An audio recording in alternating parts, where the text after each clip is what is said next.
Hey guys, so today, this week, I want to share with you my favorite prayer in the whole Bible, but it's important that I talk about it this week because it's coming from a real place for me. This week, I was dealing with some stuff, panicking about something, worrying about some stuff that's realistically just stuff that's just stuff. It's worrying me, stuff that's can't control it, stuff that's just in my head, and I'm driving in the truck and I'm worrying about it and I'm praying about it and I'm just like, whoa, oh, what am I gonna do? And I'm scared and I'm freaking out, and all of a sudden I'm praying and I'm not trying to think about it. I just, out of my mouth, I just Lord, I believe you, but help me with my unbelief. I believe, but I'm struggling. Help me with the part that I'm struggling with. And I was thinking of that. That is my favorite prayer in the whole Bible. And so we're going to talk about that today from the aspect of faith. And it kind of ties in where we're at right now as a world, as a nation, as a people. Where I'm at right now as a person, where we're at as a people. How we walk with the Lord, how we follow Him, how we do things, right? So it's just coming from a really real place for me. I feel like the Lord slapped me upside the head with some common sense reminders this week. We're going to read Mark 9:14 through 29 out of the New Living Translation. Mark 9:14 through 29. So I'm just going to read it and get right into it, go from there. So starting in Mark 9:14 through 29. When they returned to the other disciples, they saw a large crowd surrounding them, and some teachers of religious law were arguing with them. When the crowd saw Jesus, they were overwhelmed with awe, and they ran to greet him. "What is all this arguing about?" Jesus asked. One of the men in the crowd spoke up and said, "Teacher, I brought my son so you could heal him. He is possessed by an evil spirit that won't let him talk. And whenever this spirit seizes him, it throws him violently to the ground. Then he foams at the mouth and grinds his teeth and becomes rigid. So I asked your disciples to cast out the evil spirit, but they couldn't do it." Jesus said to them, "You faithless people, how long must I be with you?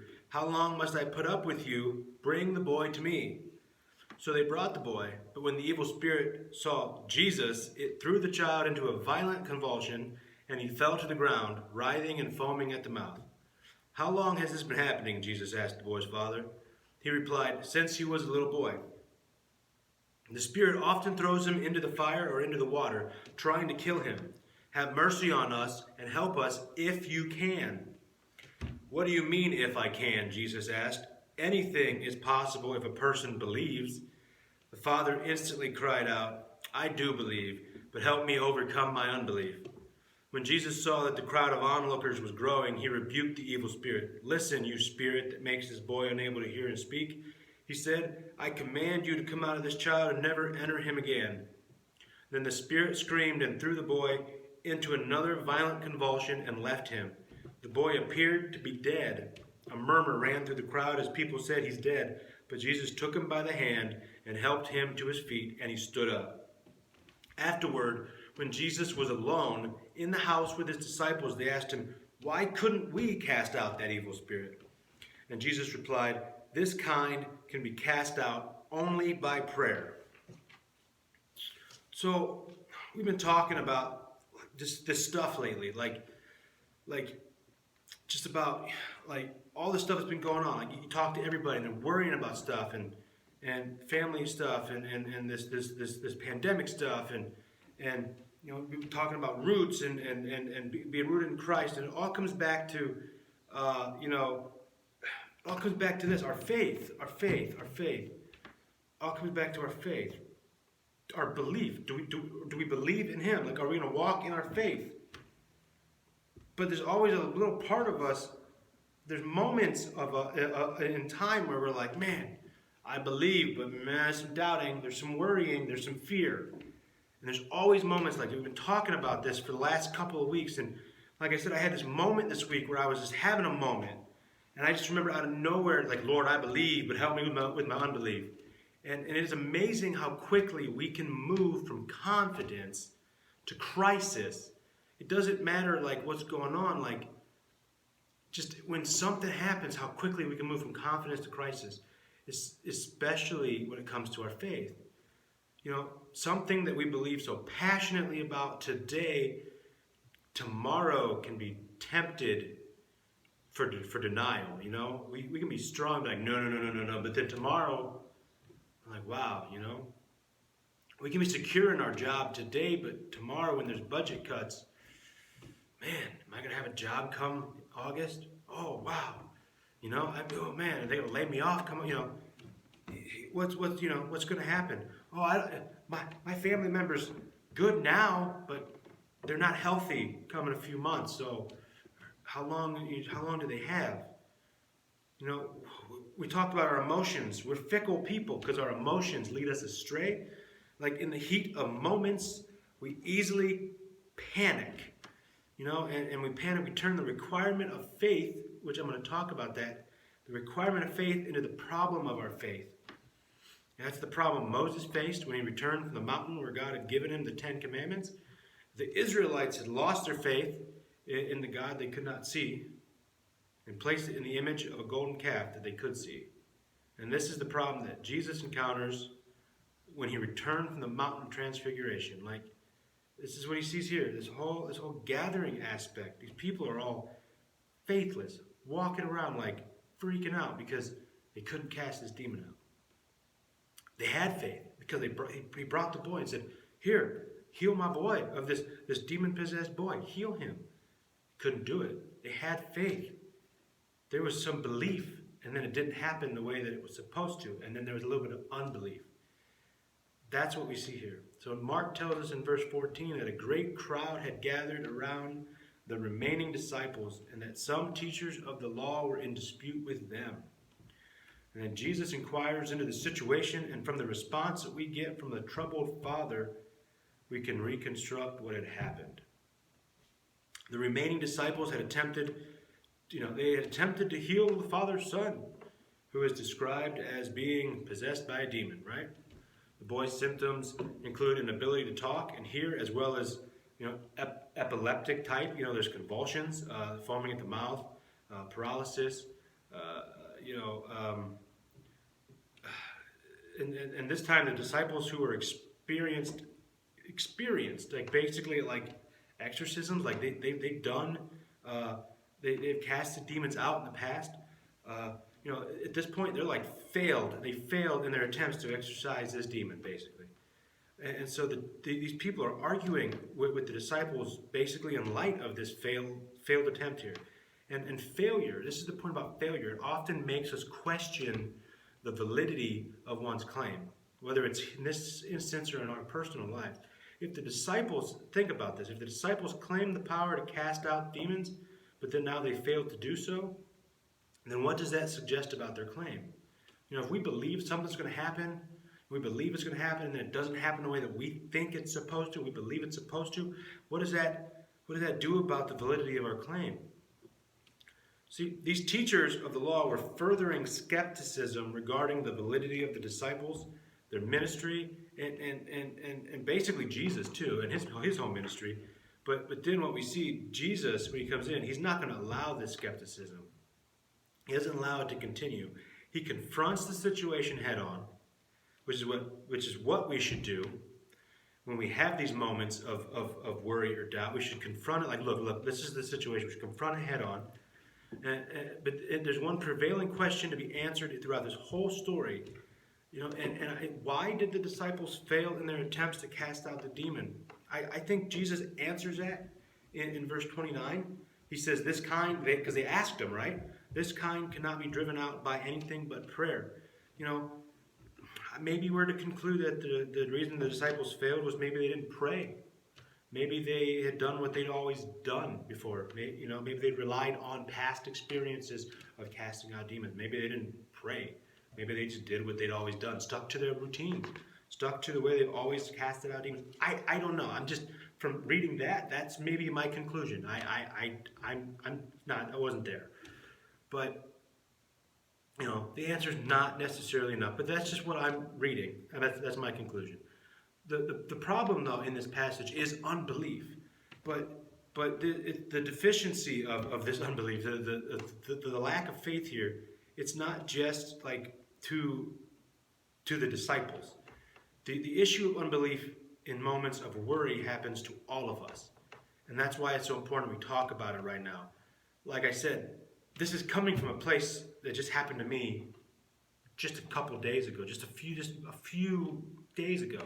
That's why we're talking about it. That's Lord, I believe, help me with my unbelief. That's why we're here, because I uttered that from my mouth a few days ago, and I know I'm not the only one. So the problem of unbelief is this.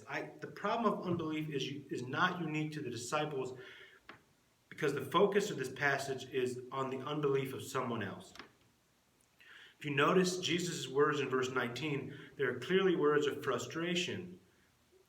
The frustration comes because of ongoing unbelief.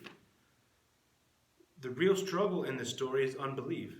When Jesus asked why the disciples and the crowd were arguing, amongst themselves, he got this answer from the father of the demon-possessed child.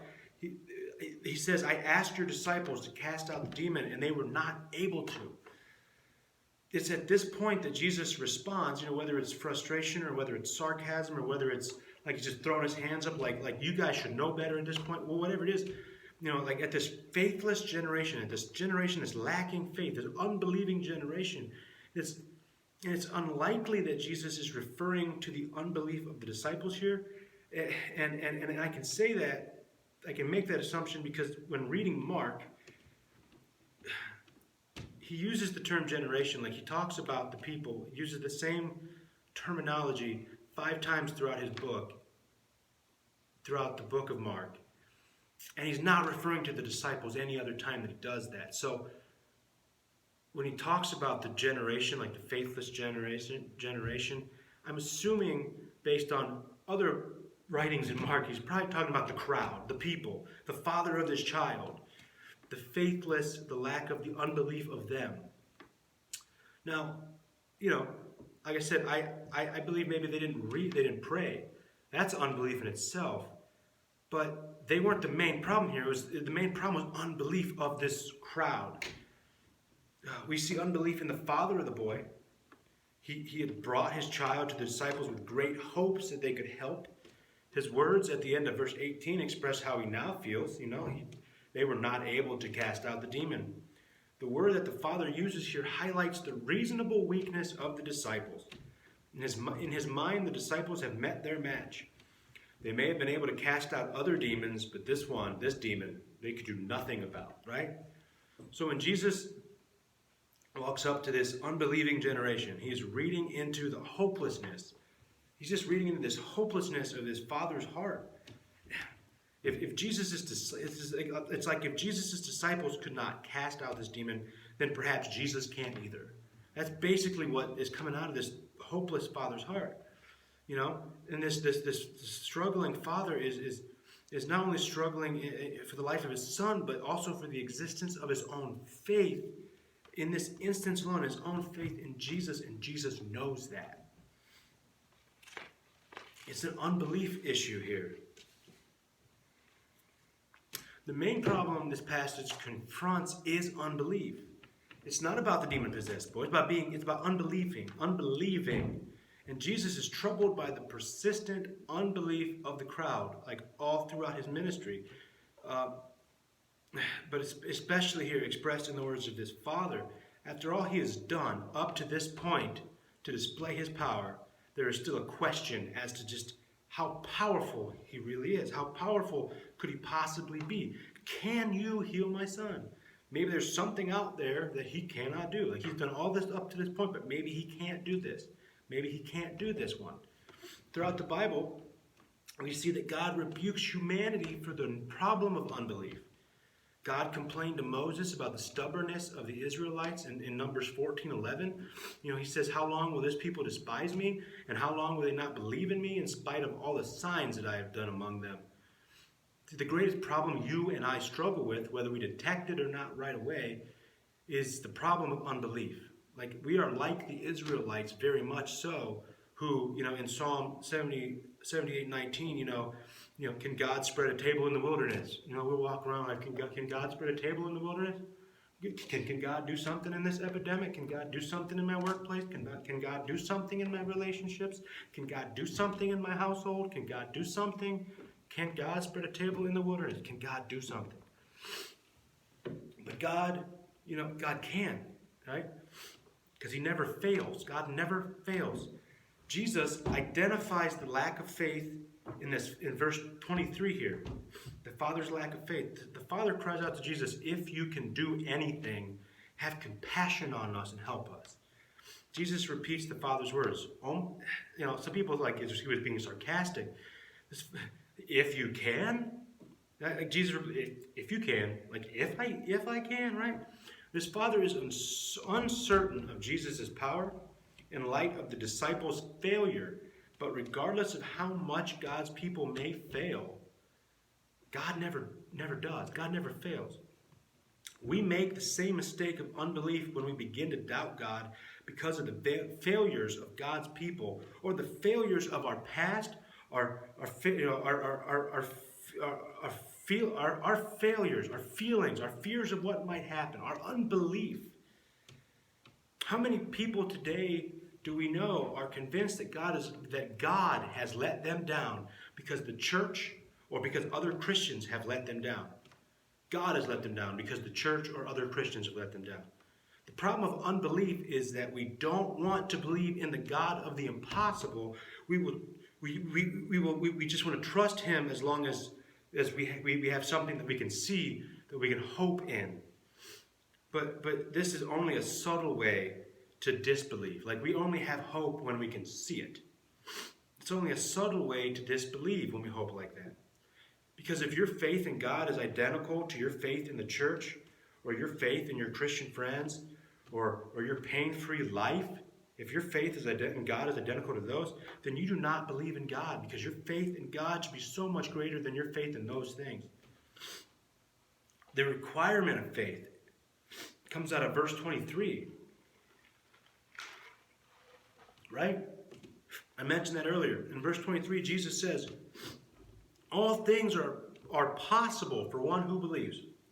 But the Father is struggling. He's struggling to believe Jesus. The disciples have failed him. So he asked Jesus for help. If Jesus was able to provide it, if you're able to provide it, help me. Help me, help me, help me.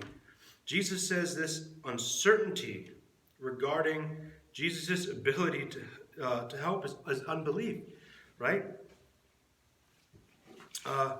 And we see this all throughout the time, all throughout the Bible. God will not act apart from faith. And yeah, okay, so we could say, well, why does God require me to believe first? Like, it kind of seems backwards. Shouldn't faith come from evidence? Like the Father would most certainly believe again if Jesus heals his son. Like, if he sees it, then his faith will grow. But here, what we're seeing is Jesus saying, no. You have faith, you have to believe first before I heal your boy. And so why is faith a requirement for God to act first? We have seen this before in Mark's gospel. We see this throughout the Bible in various other places, like all throughout the Bible. But when Jesus, in Mark's gospel, when Jesus returned to Nazareth, he was rejected by the people from his hometown. We read that he could do no mighty work there, and he marveled because of their unbelief. That's Mark 6, 5, and 6. We learn from that passage, right, that the power of God is limited by unbelief.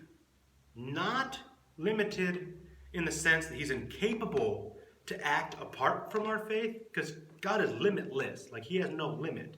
But because he is consistently choosing not to act apart from faith.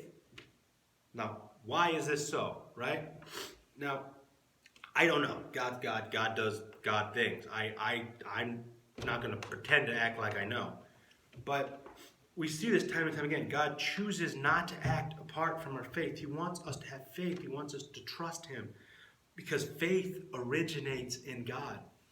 If you compare this passage with like the parallels in Matthew and Luke and stuff, you will find that the conversation between Jesus and the Father, between 21 and verses 21 and 24 there, it's unique in Mark. That's why we're reading it in Mark. There must be a reason that Mark he writes it the way he does. It must be important specifically to this argument. So why? Why does Jesus take the time to inquire into the duration of this boy's illness? Why does he ask how long he's been sick? Verse 21 undoubtedly shows the compassion of Jesus by giving the father an opportunity to elaborate on the desperateness of the situation. We find out in verse 22 that the boy's condition is a constant threat to his life. The demon would often cast him into the fire to burn him to death or into water to drown him. So again, the father cries out, if you can do anything, have compassion on us and help us. Look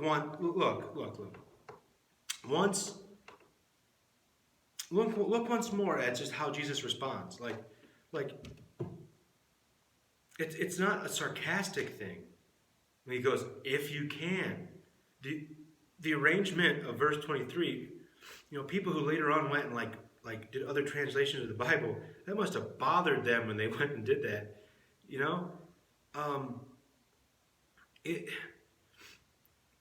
Later on, a lot of translations added the word believe to turn the words of Jesus into a simple thought. If you can believe, all things are possible to him who believes.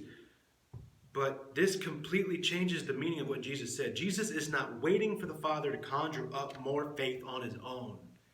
Rather, he is directing the Father's attention to himself, to Jesus, because that is where faith originates. He's not saying, go away until you believe, go away until you have faith. He's saying, if I can, if you look to me.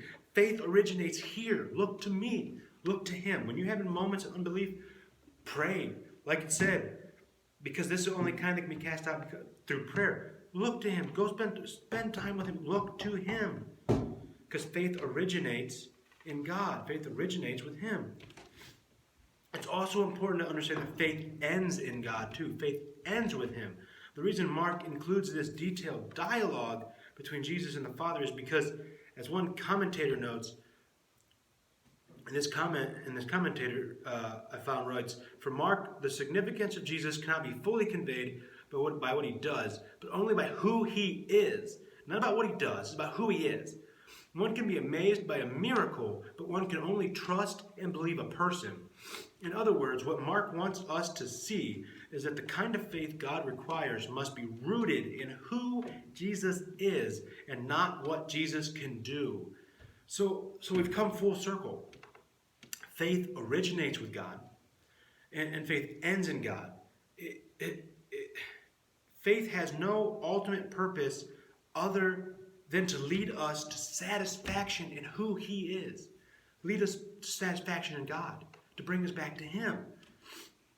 It's not about what he can do for us. It's about leading us to him.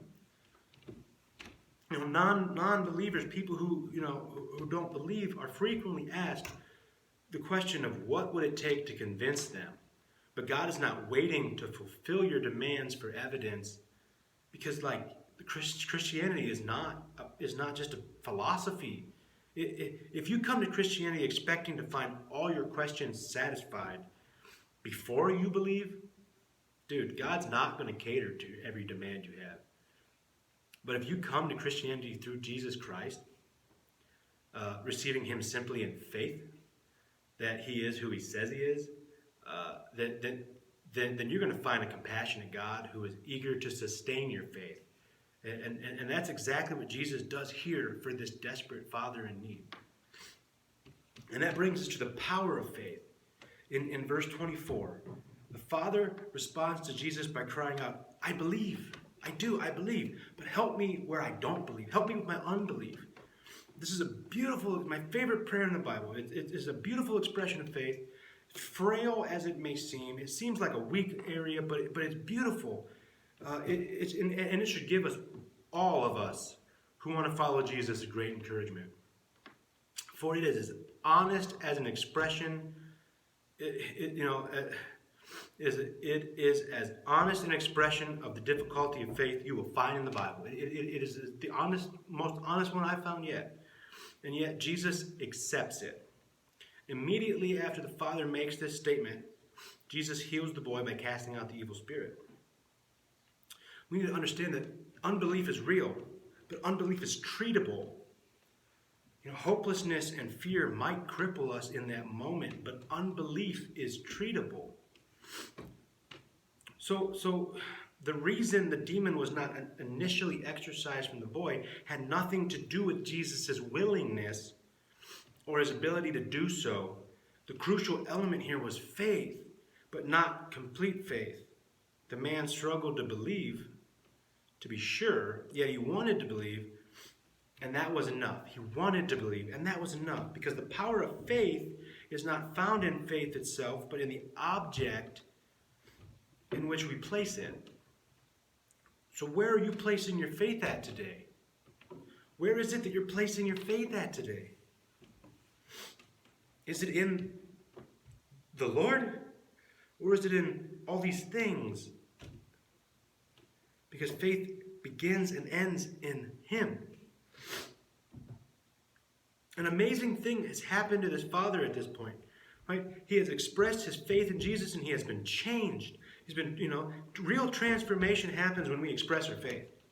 Little though it may be, he believes but doesn't believe, right? As he says, little though it may be in Jesus, he believes, yet he has unbelief. Unbelief is a treatable condition. If we only bring our unbelief to Jesus, He will do something and change us and grow our faith. But the problem is, most people, when they struggle to believe, turn away from God. And when they do this, they prove that they really never believed Him to begin with. Because most people, if you believe a little bit, will give Him their unbelief. He is the God of the impossible. True faith is total abandonment to God, even if it's a little bit of faith. Faith of a mustard seed, right? Believing that He is able to do anything, even rid me of my unbelief. Maybe this is why God lets others fail you. This is where I'm coming from right now. Maybe this is why God lets others fail you, so that you will trust in Him and Him alone. In spite of all outward-looking impossibilities, even after Jesus exorcised the demons, things still seemed to look like it was deteriorating. The boy still laid still. Everyone assumed he was dead. But Jesus took him by the hand and raised him up. A picture to everyone around who just was watching that not even death could deliver the final blow. The demon was gone, but he appeared dead, and Jesus was like, no, he's not. I got this. Jesus demonstrates to us that God does the impossible, not just the improbable. He does the impossible. God demands faith because faith is powerful. It is powerful not because of what it accomplishes, but because of whom it trusts. God demands faith because it directs us away from ourselves and toward Him. And that is the essence of being a disciple of Jesus. And the sign of faith. And as this concludes, as we get down to the end here, we find Jesus once again in a private conversation with the disciples. They ask Him, why could we not cast the demons out? Mark, is bringing it back to this conversation. And it's talking about the faithfulness of the Father. He questions the power of Jesus. But here at the end of the story, we find that there was a problem with the disciples, right? Jesus responded to their question by simply saying, this kind cannot be driven out by anything but prayer. Later, Jesus referred, driven out by prayer. The point that we need to see in this call to prayer is this call to prayer also is a call for faith. In other words, the disciples had failed in the same way that the father of the boy did. Their problem too was a lack of faith. Because it's hard to see it's not hard to see the connection between faith and prayer. If we have faith, we're going to pray because we know we're praying to the one that can do what we can't do. So faith and prayer go hand in hand. We see that. There are fewer actions that depend on faith more than prayer. But what exactly is Jesus faulting the disciples for? In regards to prayer, He says you could not cast it out because you didn't pray. And Mark doesn't necessarily record any act of prayer on Jesus' part before he performs, before he does what he does to the boy, or for the boy. So exactly how did the disciples fail? If he says this goes out, he said this is the kind that goes out by prayer. Well, I believe by reading this that they had failed by fighting this spiritual battle in their own strength. They probably addressed this issue the way they addressed every other issue. And they failed by fighting it in their own strength. When Jesus says this kind cannot be driven out by anything but prayer, he's referring to the supernatural work that, of just doing it in their own strength, allowing the Holy Spirit, allowing Him to come in and intercede where they couldn't. We better not fight battles in our own strength. Because every time we do, we're going to meet our match and we're going to fail every time. And the crowd watching is going to be murmuring and mimicking and telling us, hey, well, the boy's dead. And by the way, if you can, I don't think you can. The disciples couldn't do it. Jesus can't do it. And it's a faith killer every time. Jesus is saying to us that even his most devoted followers are not finished with the fight for faith. No matter how great the past successes, following Jesus will always take us into things that are beyond our abilities alone. He will constantly make us aware of our inadequacies. We need him for the work that must be done. We need him for the work that must be done. We can't do it by ourselves. So God lovingly calls on us to pray as we fight for our faith. Spend time relational with him. Prayer is a constant reminder to us that any spiritual ability we possess as followers of Jesus is a derivative from outside of ourselves to someone who is greater than us. Jesus knows the heart of his followers, and he knows how quickly we feel independent of him in moments where we're doing our own thing. He commands us to pray so we will keep our confidence in him and him alone, and we keep the focus off of ourselves so much. Because when we're in the middle of a situation, looking at our problems, we're looking at, I got here, how do I get out? This is overwhelming me. Oh my goodness, I can't handle this. Well, guess what? Only with his help can we do this. How to fight for faith. This passage is written to warn us that deficiency of faith is the greatest danger to your soul. So what is to be done about it? We must begin by asking ourselves for our faith, or asking ourselves if our faith is in God or in a substitute God. A good way to test this is to test our commitment to him. Ask yourself, would you still be able to trust God with your life if you lost your job? Or if a loved one, or something precious to you just wasn't no longer there? Can you agree with Job in the Bible? With everything that he went through, could you do that? If you say no, then your faith is not in God, but rather in what God can do for you. I'm coming off of a real rough season right now for me. And I'm going to tell you, there's been some real super hopeless moments, some no light at the end of the tunnel moments, some scary moments of worry, some one step at a time kind of things, some moments of, I believe, but help me with my unbelief moments. I don't know what tomorrow is going to look like, but like I said last week and the week before, he never promised that it was going to be easy. He just promised he would never leave me in those moments. He's not promising it's going to be easy, but he's promised he's never going to leave you in those moments. The Lord is with you. See, God requires faith from you because God wants to relate to you as a father would and walk with you. When children are worried, when children are scared, they want mommy and daddy there. They're still scared. Circumstances are still there. But the thing in the closet or the thing under the bed or whatever it is that they're afraid of, they go to their mom or their dad. They go to their parents. He wants to relate to you as a father, not as your miracle worker. Look, if anything I talked about today worried you or concerned you or would have distressed you, take heart. God is pursuing you. He does not require a thoughtless faith, right? All he asks is that you risk everything on him. including your unbelief. In fact, your unbelief is not unbelief if you're asking Jesus to defeat it. Help my unbelief. That's what we're talking about. It's an amazing statement of faith that Jesus will accept every time. And why? Because in the cry of desperation, we are praying.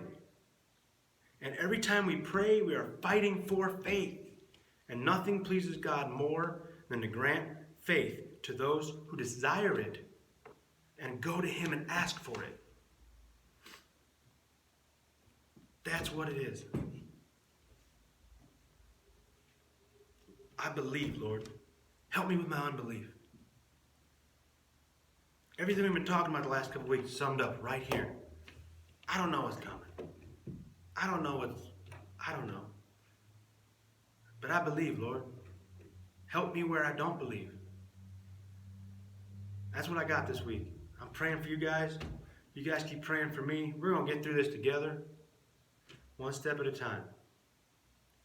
Because He's going to get through this. He's going to get us through this with Him. He is leading us. He's walking beside us, behind us, around us. He's got us by the hand. It's going to be all right. Whatever it is you're going through, it's going to be all right.